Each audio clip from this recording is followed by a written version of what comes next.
Lisa. Our next guest will graduate from college in just 4 weeks, but Theo Baker is not suffering from senioritis, that condition of pre-commencement carefreeness that I can only imagine is easier to contract among the palm trees on the California campus, where Theo is still a student. His first book, How to Rule the World, An Education in Power at Stanford University, hits store shelves on Tuesday. All right, it chronicles the prize-winning reporting Theo did for Stanford's student newspaper, reporting that led to the resignation of the university's president, and the book is a gimlet-eyed look, yes, that expression comes from David Gura, at the academic institution that continues to be a training ground for the tech elite who play an outsized role in our lives. Well, Stanford has made a Faustian bargain with Silicon Valley, Theo writes, one that has enabled its meteoric ascent and allowed for its corruption. Theo joins us now here in New York. Great to see you. Congratulations. We have the book. We have the book.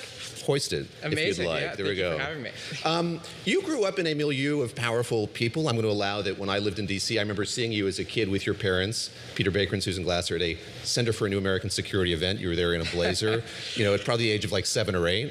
But you tagged along and met a lot of folks who were powerful people in the world of Washington. How is power different? How does it manifest itself differently on the campus of Stanford or in Silicon Valley generally? Yeah, no, it's a great question. I came out to Silicon Valley thinking I was going to do the exact opposite thing from DC. I was going to go 3,000 miles away and be a coder, and kind of fell into the family profession by accident. But I very quickly arrived and discovered that there was a sort of secret inside world afforded only to those identified as the next trillion-dollar startup founders. And so these teenagers are plied with yacht parties and slush funds and the sort of excess that feels like it's something out of a satire, and yet in reality is exactly the product of a system in which teenagers are a valuable commodity to monetize. That's so interesting. You said when you got to Stanford, everything looked perfect. Why does that matter as well? And does that extend to the student body? Are they trying to look perfect, or is it more about existing in the perfect place and having the perfect resume and getting that perfect job? Yeah. No, I mean, this is exactly the thing, that Stanford, which really is sort of Silicon Valley's feeder school, its training ground, this relentless focus on perfection, on appearance, is sort of, I think, the best way to explain the entire institution. Are you all looks maxing, academic maxing? I don't know what else. Well, look, if you learn how to say the right words, you can raise pre-idea funding, where someone will give you $1 million and say, hey, if you make a company with it, call me. And so the reward to looking really good is accruing the sort of power that teenagers very rarely get to wield. You write about the coziness the school has had to Silicon Valley, the importance of intellectual property, that professors there realize the worth of that. Many professors and administrators have availed themselves of that. Yeah. They were very rich members of the faculty at Stanford.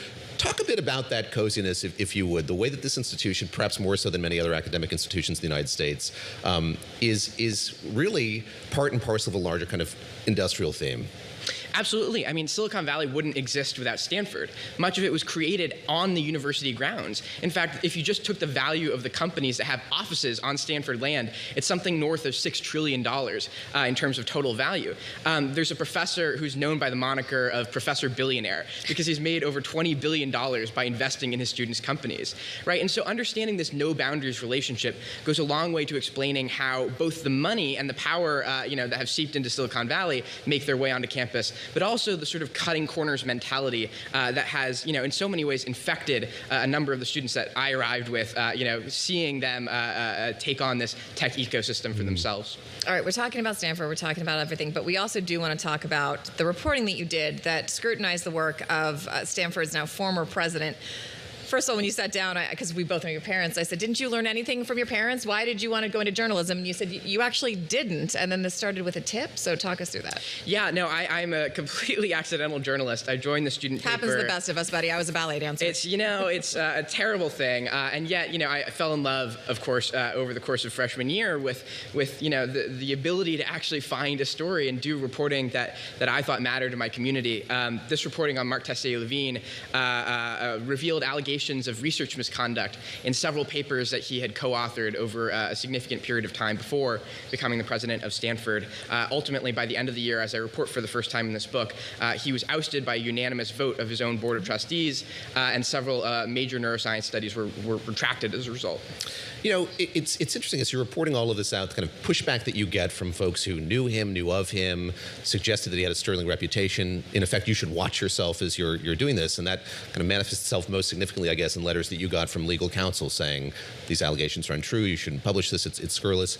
here you are, like not even 20. Yeah, that's always having fun. to navigate this world. How did you find your way doing that? I think a lot of us think of the quaintness of a college paper, but you had a lot of might at your disposal. There were lawyers that you and the paper had as you went through this. Yeah, thank God. The Stanford Daily has been independent. It was as of 50 years before I arrived. So we had editorial control, and there were pro bono counsel, as you say, who volunteered their time to, review our work and to keep us safe as we published, which obviously was essential to this work. Mark Tessier-Levine hired Steve Neal, who was the chair emeritus of Cooley, sort of the dominant Silicon Valley firm. He had formerly represented Charles Keating Jr. And Elizabeth Holmes, and he began sending me letters soon after my 18th birthday about trying to stop my future reporting from coming out. But I'm grateful for the team, and I'm grateful that these stories have emerged into the public record.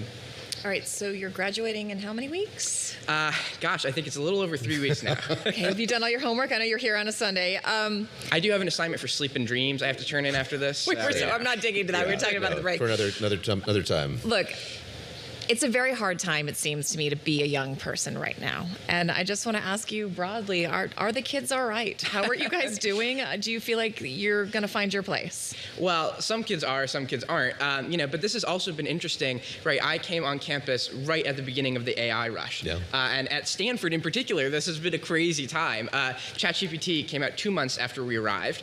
And now as we graduate, some people have learned how to make a meteoric fortune off of this. Yeah. They have, the guy who taught me how to shotgun a beer freshman year dropped out 6 months after he started his company. It was valued at over $1 billion. But for a lot of people, the ladder has been sort of drawn up, taking away these starter positions. We've got about a minute left. It's a book about Stanford and your experience there, both doing all of this reporting and just digging into the academic life there on that campus. Are there or is there a broader lesson to be drawn about an institution like Stanford in American life today? Absolutely. I mean, Stanford is the vanguard of so many trends that influence the rest of higher education. Many of the things that begin out there, including the sort of corporatized university, have filtered out to various degrees. So I think understanding what's happening, in the middle of Silicon Valley's training ground, where so many of the great technologies that affect all of our lives are being shaped, is essential to understanding how the next Elizabeth Holmes or the next Sam Bankman-Fried comes to be. Theo Baker, clearly overachieving, just like the rest of his Stanford class. Very impressive.